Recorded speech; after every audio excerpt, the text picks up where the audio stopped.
রাধে রাধে বন্ধুরা, কেমন আছো তোমরা সবাই? আশা করি সবাই খুব ভালো আছো। আমরাও কিন্তু ভগবানের কৃপায় ভালোই আছি। আমার নতুন আরও একটি ব্লগে তোমাদের সবাইকে জানাই অনেক ভালোবাসা, অনেক স্বাগত। প্লিজ বন্ধুরা, আজকের ভিডিওটি স্কিপ না করে পুরো ফুল দেখার অনুরোধ রইল। আশা করি তোমাদের আজকের ভিডিওটি ভালো লাগবে।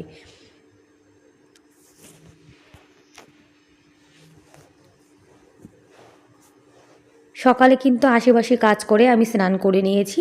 আর আজকে কিন্তু সানডে, ছেলের স্কুল নেই, স্কুলটা ছুটি। সেই জন্য আজকে কিন্তু ঘুম থেকে একটু লেট করে উঠেছি। আর তোমরা তো জানো এখন শীতকালে কারোরই কিন্তু ঘুম থেকে একদমই উঠতে ইচ্ছা করে না। তবুও কী করার, কাজবাজ তো করতেই হবে। আর আমার গোপাল সোনাও কিন্তু ঘুম থেকে উঠে গেছে, আর বড় গোপালও কিন্তু ঘুম থেকে উঠে গেছে। আমাদের সবার কিন্তু স্নান হয়ে গেছে, জানো তো। আমরা সবাই কিন্তু সকালে ফ্রেশ হয়ে তারপরে কিন্তু স্নান করে তারপরে কিন্তু খাওয়া দাওয়া করি। স্নান না করে কিন্তু আমরা সকালে, জানো তো, কখনোই কেউ কিছু খাই না। বেডটা গোছানো হয়ে গেছে, আর ঘরটা যখন গোছানো গাছানো থাকে তখন কিন্তু ভালোই লাগে। এলোমেলো ঘর বাড়ি তো একদমই পছন্দ না। আর এখন তো শীতকালে অনেক কাঁথা কম্বল কত কিছু হয়ে যায়, যার জন্যে বেডটা কিন্তু একদম ভরা ভরা থাকে। আর গরমকালে কিন্তু কম্বল টম্বলের একদমই ঝামেলা থাকে না। আজকে সকালে বানাবো মূলোর পরোটা। মূলোর পরোটা কিন্তু শীতকালে, জানো তো, খেতে ভীষণ ভালো লাগে। তাই এবার শীতকালে কিন্তু আমি একদিনও মূলোর পরোটা বানাইনি, তাই ভাবলাম যে আজকে মূলোর পরোটা বানাবো। দুটো মূলো কিন্তু বাড়ির পাশে আমাদের একটা ভাবিজি আছে, উনি দিয়ে গেছিলো। ওনাদের একটা জায়গা আছে, সেখানে লাগিয়েছিল। আর জানো তো, বাড়িতে যে শাক সবজি হয় সেগুলো তো কোনো সার দেওয়া হয় না, সেগুলো খেতে কিন্তু দারুণ টেস্টি লাগে। আজকে স্কুল নেই, তো ভাবলাম যে একটু মূলোর পরোটা বানাই। আমার ছেলে আবার পরোটা ভীষণ ভালো খায়। আর এই যে পরোটা বানিয়েছিলাম, এটা কিন্তু ভীষণ ভীষণ টেস্টি হয়েছিল, জানো তো। মানে এই মূলোর পরোটা দুটো খেলেও মন ভরে না, মনে হয় যেন আরও খায়। আর আমার বরের তো ভীষণ পছন্দ হয়েছিল, তা উনি বলেছে যে আরও একদিন বানাতে। এই যে মূলোটা কুচিয়েছি, এর মধ্যে কিন্তু অনেকটা জল রয়েছে, জানো তো। আর আটা মাখানোর সময় আর কোনো জল না দেওয়ার, মানে দেওয়ার দরকারই হবে না, মূলোতে অনেক জল আছে। একটু ভাজা মশলা, লাল লঙ্কার গুঁড়ো, তোমরা চাইলে কাঁচা লঙ্কার কুচিও দিতে পারো, আর ধনে পাতা কুচি দিচ্ছি। এর মধ্যে কিন্তু অনেকে পেঁয়াজ দেয়, কিন্তু আমি তো পেঁয়াজ দিলাম না, কেননা আমার বর পেঁয়াজ খায় না। সেই জন্য আমি পেঁয়াজ ছাড়াই কিন্তু বানাচ্ছি। তোমরা একটু পেঁয়াজ দিতে পারো, পেঁয়াজ দিলে কিন্তু মূলো পরোটাটা আরও টেস্টি লাগে। আর আমরা যে পেঁয়াজ ছাড়া বানিয়েছিলাম, পেঁয়াজ ছাড়াও যেন তো খেতে দারুণ লেগেছিল। মূলোতে কিন্তু অনেকটা জল, এক্সট্রা জল দেওয়ার কিন্তু দরকারই পড়েনি। একদম দেখো জল জল মতোই কিন্তু আটা মাখানো হয়ে গেছে। আর এই মূলোর পরোটা কিন্তু একটু হালকা নরম নরম হয়, যার জন্য গুঁড়োটা একটু বেশি লাগে। একদম হালকা করে বেলতে হবে, যাতে মানে লেগে না যায়। আর শীতকালে তো এরকম গরম পরোটা খেতে কিন্তু ভীষণ ভীষণ ভালো লাগে। তোমরা চাইলে না বাড়িতে একবার বানিয়ে খেয়ে দেখতে পারো, দারুণ টেস্ট। কারেন্ট আসছিল, যার জন্য কিন্তু আমি ইন্ডাকশানে বসিয়ে দিয়েছি। আর জানো তো, আমার কিন্তু কারেন্ট থাকলে আমার ইন্ডাকশান তারপরে হিটার দুদিকে কিন্তু রান্না হয়ে যায়।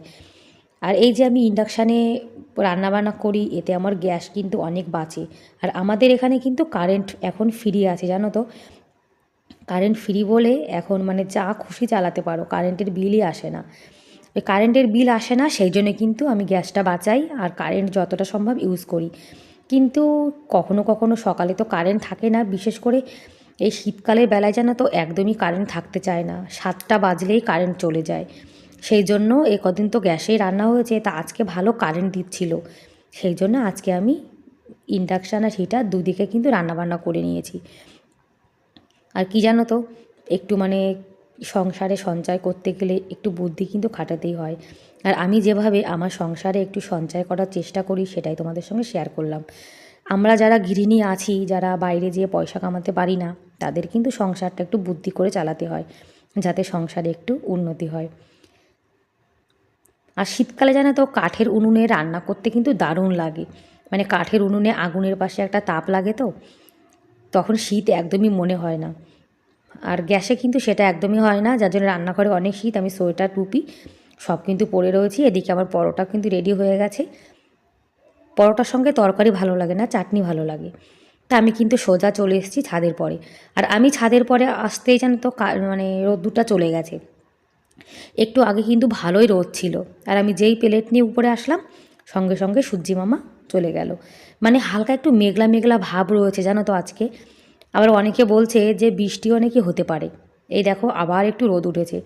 মানে মেঘ রয়েছে তো আকাশে, যার জন্য একবার সূর্যি মামা উঠছে একবার চলে যাচ্ছে। এদিকে ইন্ডাকশানে কিন্তু গরম জল বসিয়ে দিয়েছি, তরকারি রান্না করব সেই জন্য। হিটারে সয়াবিন বসিয়ে দিয়েছি, ওদিকে আমি ইন্ডাকশানে কিন্তু বিনস আলু ঝোল বসিয়েছি। আর তোমাদেরকে তো বললাম যে কারেন্ট থাকলে আমি যতটা সম্ভব কারেন্টে কিন্তু রান্না করার চেষ্টা করি। হিটারে কিন্তু ভাত হয়ে গেছে, তারপরে সয়াবিনটা বসিয়ে দিয়েছি। এদিকে ইন্ডাকশানে আমি বিনস আলু ঝোল বসিয়েছি, বরবটি বলতে যাচ্ছি।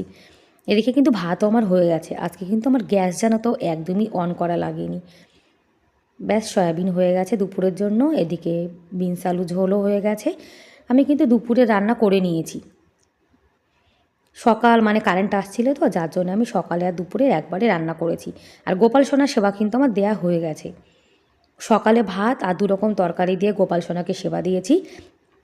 আর যে মূলোর পরোটা বানিয়েছি সেটা কিন্তু আমরা খেয়েছি। গোপাল সোনাকে আর মূলোর পরোটা দিইনি, ভাবলাম ভাত করেছি তরকারি করেছি, তাহলে আর মূলো পরোটা গোপাল সোনাকে দেবো না, অন্ন দিয়ে সেবা দিয়ে দিয়েছি। খাওয়া দাওয়ার পরে এখন রান্নাঘরটা ভালো করে পরিষ্কার করে নিচ্ছি। আর বাসনগুলো রয়েছে, বাসনগুলো কিন্তু মাজতে হবে।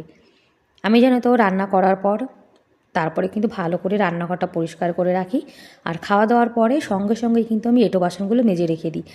এঁটো বাসন আমি কখনও রান্নাঘরে রাখি না, তাহলে দেখতে না একদম ভালো লাগে না, রান্নাঘরটা নোংরা নোংরা মনে হয়। এই জন্য ঠান্ডা হোক কিংবা গরম হোক, খাওয়া দাওয়ার সঙ্গে সঙ্গে কিন্তু আমি বাসনগুলো মেজে রেখে দিই। আর এখন কিন্তু শীতটা অনেকটাই কমেছে, তোমরা কিন্তু আমাকে দেখে বুঝতেই পারছো যে আমার সেই মোটা জ্যাকেটটা কিন্তু গায়ে নেই। যখন অনেক শীত পড়ে তখনই কিন্তু আমি মোটা জ্যাকেটটা পরি। তা আজকে আবার দেখলাম অতটা শীত নেই, সেই জন্য জ্যাকেটটা খুলে এই সোয়েটারটা পরে নিয়েছি। আর ট্যাঙ্কির জলটাও একদম অতটা ঠান্ডা নেই, তবুও ঠান্ডা আছে। কদিন তো একদম বরফের মতো ঠান্ডা ছিল, আমার হাতটা যন্ত্রণাও করছিল জানো তো। তাই এখন দেখলাম ঠান্ডার ভাবটাও একটু কমেছে। এই ধীরে ধীরে কিন্তু শীতটা কমে যাবে জানো তো। আর আমাদের রাজস্থানে কিন্তু শীতও যেমন বেশি পড়ে, গরমও সেরকম বেশি পড়ে। আর বন্ধুরা, তোমরা এখনও পর্যন্ত যারা ভিডিওটি দেখছো, তোমাদের আজকের ভিডিওটি কেমন লাগলো কমেন্ট করে কিন্তু অবশ্যই জানিও। আর ভিডিওর কোনো অংশ যদি তোমাদের একটু হলেও ভালো লেগে থাকে তাহলে প্লিজ এটা লাইক করে দিও। আর আমার চ্যানেলে তোমরা আজকে যারা নতুন আর ভিডিওটি দেখছো, তোমরা যদি এরকম ভিডিও দেখতে পছন্দ করো তাহলে কিন্তু চাইলে আমার এই ছোট্ট চ্যানেলটিকে সাবস্ক্রাইব করে আমার এই ছোট্ট পরিবারের পাশে থেকে যেতে পারো। আর এই কাজটি যারা অলরেডি করে দিয়েছো তাদেরকে অসংখ্য ধন্যবাদ। গামলার যে বাসনগুলো ধুয়ে এনেছি সেগুলো কিন্তু এখন এই ঝুড়িটার মধ্যে রেখে দিচ্ছি, তাহলে জলটা কিন্তু ভালো শুকিয়ে যাবে। এখন তো শীতকাল, বাসনপত্রের জল তো একদমই শুকাতে চায় না, যার জন্য এটার মধ্যে রেখে দিলাম, তাহলে জলটা অনেক তাড়াতাড়ি শুকিয়ে যাবে। এদিকে নিরামিষ বাসন আর ওই পাশটায় আমিষ বাসন আলাদা করে রেখে দিয়েছি। আর এখন জামা কাপড় ধোবো। শীতকালে ঠান্ডা লাগুক আর যাই লাগুক, কাজ তো করতেই হবে, কাজ থেকে কোনো ছুটি নেই। আমাদের মেয়েদের বিয়ের পরে সেই যে আমরা সংসারে পা দিই, যতদিন বাঁচবো ততদিন কিন্তু কাজ করেই যেতে হবে। সেই জন্য আমি মনে করি খুশি মনে তাড়াতাড়ি কিন্তু সংসারের কাজগুলো করে নেওয়া ভালো। এদিকে ড্রামে কিন্তু গরম জল বসানো ছিল, গরম জল দিয়ে কিন্তু জামা কাপড়টা ভিজিয়ে নেব। শীতকালে গরম জলে জামা কাপড় ভেজালে দেখবে জামা কাপড়ের যে ময়লাটা সেটা কিন্তু ভালোই উঠে যায়। কেননা আমরা যে তেল ক্রিম লাগাই সেগুলো তো আমাদের জামা কাপড়ে লেগে থাকে। গরম জল দিয়ে ভিজিয়ে রাখলে জামা কাপড়ের ময়লা অনেক তাড়াতাড়ি উঠে যায়। জলটা অনেকটা গরম হয়েছে দেখেছো, ধোয়া ধোয়া উঠছে, যার জন্য একটু ঠান্ডা জল মিলিয়ে দিলাম। আর গরম জলে তো হাত দেওয়া যাচ্ছিল না, যার জন্য মগটা দিয়ে ভালো করে সার্ফটা মিলিয়ে নিচ্ছি। শীতকালে অনেক জামা কাপড় হয়ে যায় মোটা মোটা। তা আজকে এই জামা কাপড়গুলো ধোবো, এদিকে দেখলাম মেঘলা মেঘলা হয়েছে। তা ভাবলাম মেঘলা হোক যা হোক, 2 দিন ধরে শুকিয়ে যাবে। কালকে কিন্তু ভালোই রোদ উঠেছিল, আর আজকে অতটা রোদ নেই। তোমরা তো দেখে বুঝতেই পারছো যে অতটা রোদ্দুরে আলো নেই, হিটটা একটু কম রয়েছে।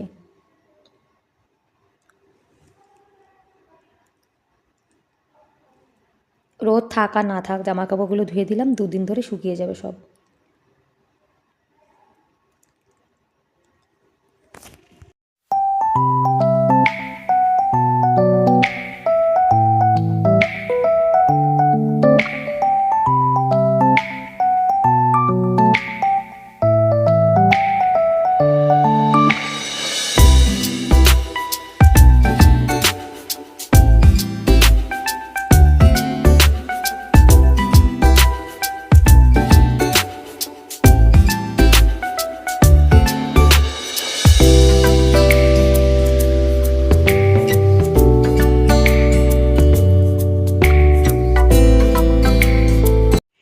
ব্যাস বন্ধুরা, তাহলে আজকের মতো এ পর্যন্তই। দেখা হবে পরের ভিডিওতে। ততক্ষণ তোমরা অনেক ভালো থেকো, সুস্থ থেকো। Bye bye.